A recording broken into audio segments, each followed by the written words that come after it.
बिस्मिल्लाहिर्रहमानिर्रहीम। अस्सलाम वालेकुम नाज़रीन। Secretary cooperative board Punjab Ahmad Raza Sarwar ने सर गंगा राम के आबाई गांव गंगापुर का दौरा किया।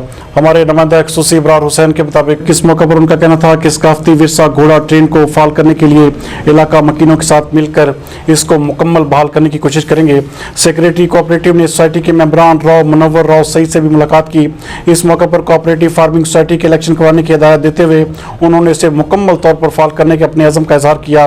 सोसाइटी के मेंबरान ने घोड़ा ट्रेन के बंद होने के असबाब के हवाले से secretary cooperative Ahmad Raza server को आगाह किया, जबकि इस मौके पर राव मुनव्वर का कहना था कि गंगापुर की अवाम घोड़ा ट्रेन बहाल करने का मुतालबा करती है। मैं आज यहाँ गंगापुर आया हूँ। ये एक तारीखी और सकाफती जगह है जड़ांवाला की। यहाँ पर घोड़ा ट्रेन चला करती थी जो अब बंद हो गई है। बहुत अफसोस की बात है। गंगापुर सोसाइटी बहरहाल मौजूद है यहाँ पे। हम कोशिश करेंगे कि इसको रिवाइव करें, मगर इसके लिए हमें आप लोगों के, यहाँ के लोगों की इमदाद की ज़रूरत होगी। कोऑपरेटिव्स का मतलब इमदाद बाहमी है और इन सब लोगों के ताउन से हम इसको कोशिश करेंगे रिवाइव करें।